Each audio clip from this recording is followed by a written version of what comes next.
All right, hello everybody. Welcome to a weekly vlog number 18. I know, don't get on my case. I know these have not been weekly uploads as of lately, and there's a reason for that. I'm just working too hard. I'm tired. I'm on the road with Mannheim Steamroller, Green Band, and we are playing many shows, night after night after night, traveling. Uh, I should say all one-nighters, and with a few shows, a few days that have double shows. For instance, we were in New Brunswick, New Jersey, 2 days ago and had two shows there. Um, so I apologize for not uploading these videos as often as I wanted to and as often as I had planned to and said that I would in earlier vlog episodes. My apologies to you, but life on the road, just there's a lot of stuff happening, a lot of sort of day-to-day activities, and sometimes you just don't have the energy to come up with an idea for content, or even just really get on the camera and just start talking. Sometimes I don't have the space to do it in. If I'm sharing a dressing room with one of the other band members, for those of you that don't know, I don't always get my own dressing room. Sometimes there aren't enough dressing rooms in the theater or performing arts center that we're in, and so we will have to double up with dressing rooms, and it's just a known fact, and it's totally fine. But I don't necessarily feel comfortable setting up a camera and talking with somebody else in the room. So it sometimes your options are limited as far as what you can do and when you can do it. I'm in Elmira, New York today. We had a day off yesterday. We got here yesterday morning. I slept late, got into the hotel room, and just had a nice restful day. I went out, got some food, and basically came back to the hotel. I did a little bit of Christmas shopping. There's a mall across the street, which, by the way, the mall, like America is being eaten from the inside out. I swear to God. You walk through that mall and 2/3 of the stores are shuttered and closed. It's kind of sad walking through there, but in any case, I was able to get some food and did a little Christmas shopping, so that was a great thing to do, just walking around a little bit, and got back to the hotel room, and that was it for the day. I didn't leave the hotel room the rest of the day. It was Monday night. I put on a little football. The Titans won. Yay. So today is a show day. Again, like I said, we're in Elmira. We're playing at the Clemens Center in town. And I have this hotel room for about another 45 minutes before I have to get out of here. But so I'm here talking to you. We have been to many cities and states since my last upload. I listed some of them out here, but there have been more. Bethesda, Maryland, Charlotte, North Carolina, Salem, Virginia, Portland, Maine, Scranton, PA, Erie, PA, Buffalo, New York, Waterbury, Connecticut, and as I said, New Brunswick, New Jersey. I've been able to meet up with some old friends in some of these cities and towns, which has been real fun. Just seeing some people, Ellen, for instance, Ellen and Blair, old friends of mine and my wife's. Haven't seen them in forever. Saw my sister and her family in New Jersey. We got to have dinner together and hanging out with my little two nieces. Unfortunately, my nephew wasn't able to come to the show, but just great to see them, my wife and her husband. And along the way, I sort of got motivated to start working out and try to find a gym to either walk to, or if I have to, take a runner, or just somehow even a lift, or however I can manage just to get to a gym and go do a workout during the off hours in the day that I have before sound check. And just trying to stay healthy and fit, and keep my body in shape, and not be so like sedentary, and have such a lifestyle that is just sort of sitting around all day waiting to get on stage. Because you kind of go soft after a while, and that's when things start to hurt and back pain arises and my neck and all sorts of things. So just trying to stay limber, trying to stay mobile.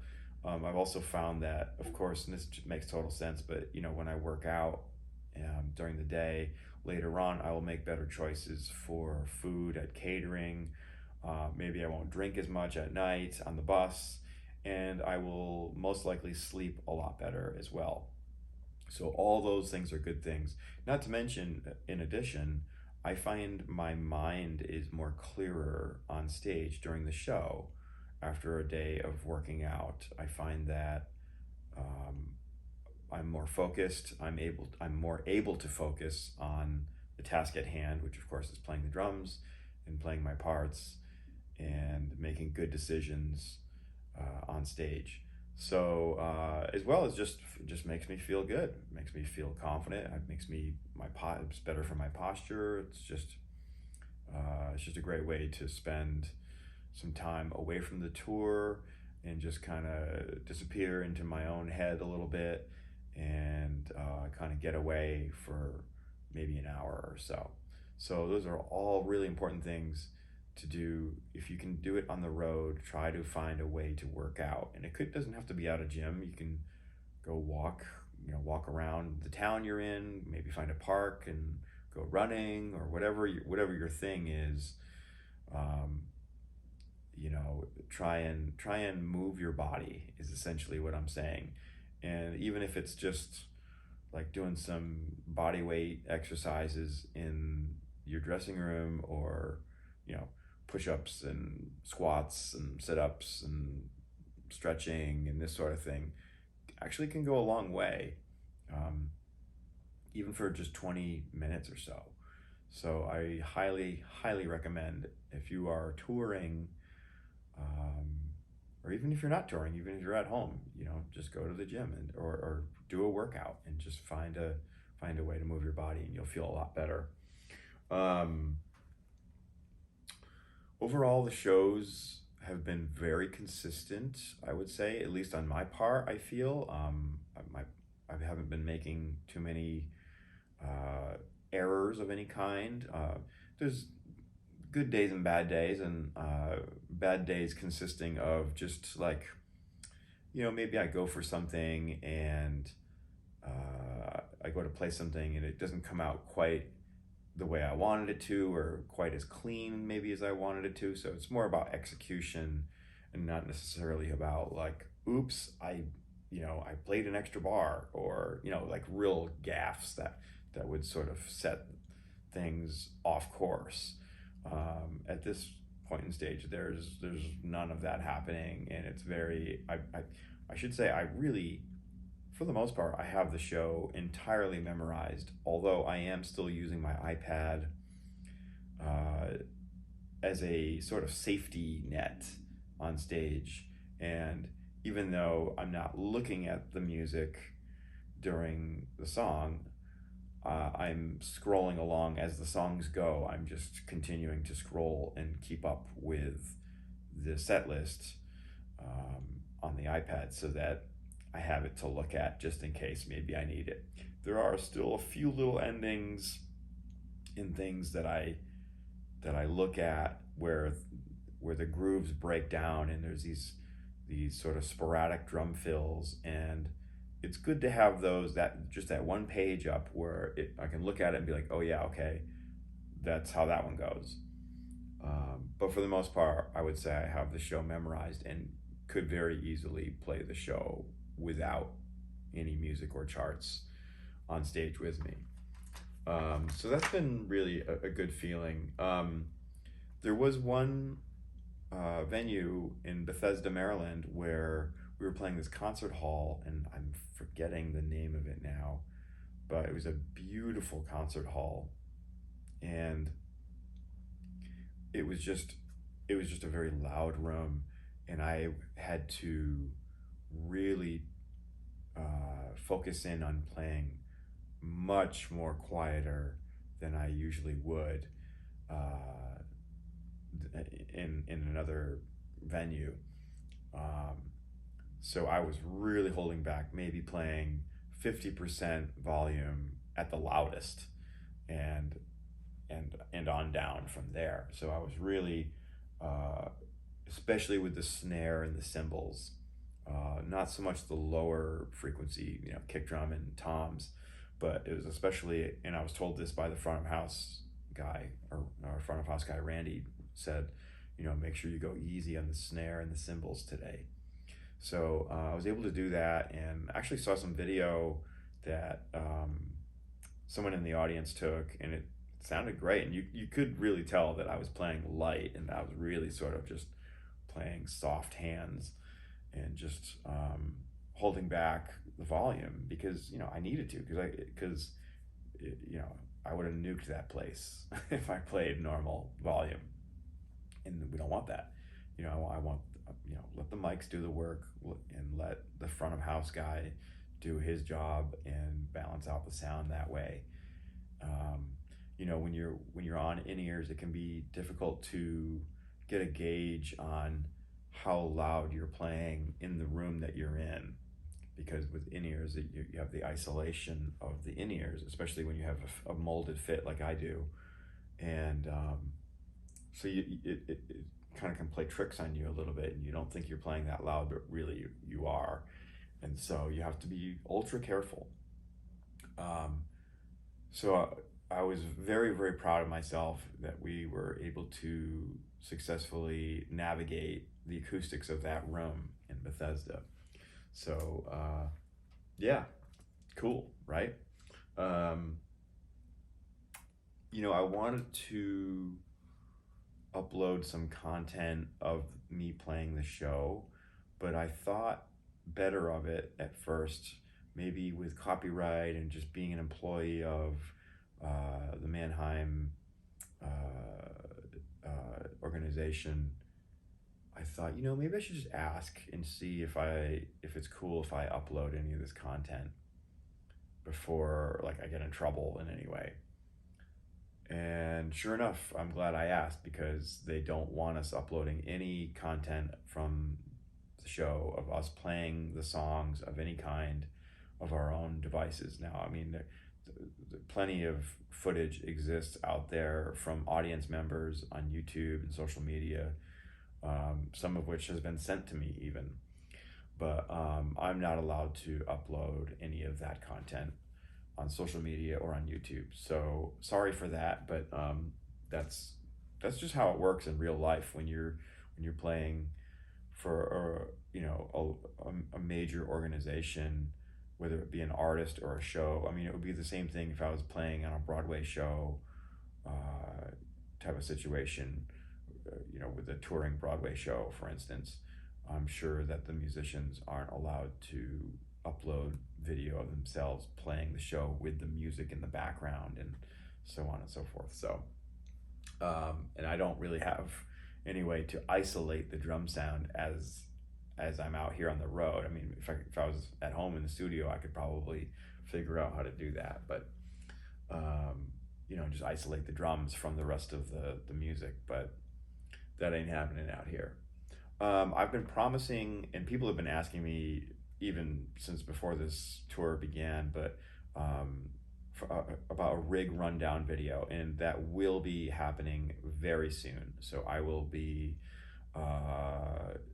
just doing a spotlight on the drum rig that I'm playing on the tour, and everything that it encompasses. So look for that very soon. I did get a new drum throne for the tour.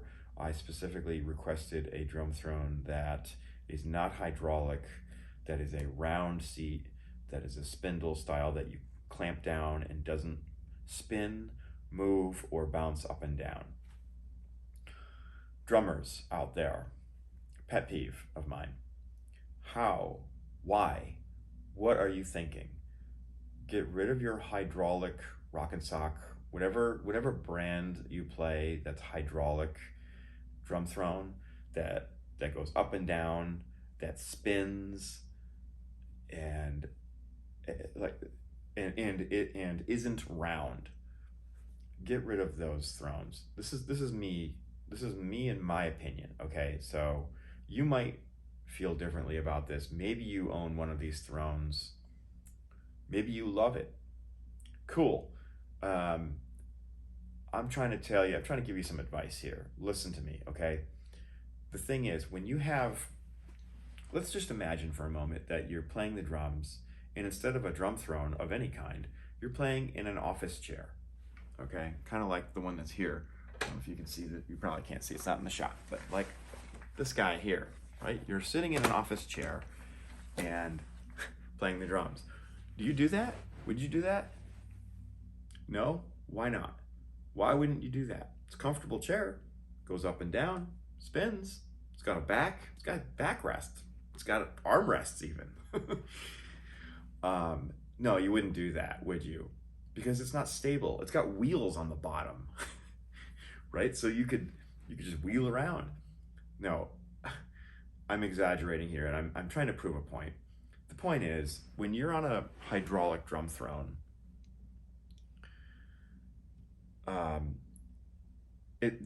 first of all, it goes up and down. If I shift my weight on the hydraulic drum throne, the throne, it kind of pumps up and down with the weight of your body, and it senses when you're not sitting on the throne, and it kind of comes to a reset point. That's horrible. Like I hate, like, if I shift my weight, I don't want my throne to bop me in the butt. I don't want to feel that. It's like, it startles me. It's uncomfortable. It throws off the rhythm. I just don't want that. But more importantly, I'll say this: with the hydraulic throne, there's no way to clamp it down so that it's stationary, so that it doesn't turn or spin like this from left to right. What happens is, if you're playing from the ground up, like I am, where the kick drum is your power, you're playing from the ground up. Your power is coming from your legs, from your kick drum, from your posture, from your seat, essentially. And if I push into the bass drum head, which I do by choice sometimes, there's certain songs that I dig the beater into the head because I want that sound. Or another example would be, if I go around the kit, and I'm playing a pretty large kit, so I've got 2 floor toms, but if I go around to the second floor tom, that is the last drum, the top of from my waist on up, my body pivots this way. But what happens is, because my feet aren't firmly planted on the floor, because my feet are on the pedals and still playing the pedals probably, the bottom half of my body, that is the waist on down to my feet, everything turns the opposite direction. So what happens is, you're working twice as hard to get where you're going down to that low floor tom. And then, your core, your body core, that is your abdomen, your lower back, and your hip flexors, and to some degree, I don't know what these muscles are called, but the sides of your body here are all working twice as hard to stabilize your body, because the seat you're sitting on is not stable. It's spinning. It's turning in the direction that you don't want to go. It's going the opposite. It's doing the opposite thing you want it to do. This is why I requested the drum throne that I did, which I ended up getting the Tama first chair It's like their sort of flagship model, I guess. Round seat, leather, leather top, heavy duty, just, heavy duty everything. Heavy duty tripod with big fat rubber legs. I'll, like, as I said in the rig rundown, I'll show this to you. So this has made a world of difference in my playing and in the shows. Right away, I noticed how much more stable I feel and how much more easily I can play the kick drum and tight kick drum patterns and add like little doubles, and there's all sorts of like balance issues that I'm not struggling with anymore because the drum stool is stable. All right, so try this out. Do me a favor, try it out. Write to me in the comments. Tell me what you think. What is your opinion about drum stools, about drum thrones? What do you like? What do you prefer? After you've watched this video and you've heard my little rant here about hydraulic drum thrones, talk to me. I'm interested to hear your opinion in all of this. But the thing is, make sure you try what I'm talking about. Set your throne up so that it's stable, and then play, and then tell me you're not more comfortable. Okay? For real. Okay, so what else? Quickly here. I've really been enjoying meeting the orchestras that we play with. So if you don't know, the core band of Mannheim Steamroller there's 6 of us on stage, and we are augmented by a small string section and a small brass section. Now, my side of the stage is the brass section, which really is only 2 players. There's a trumpet player and a French horn player. But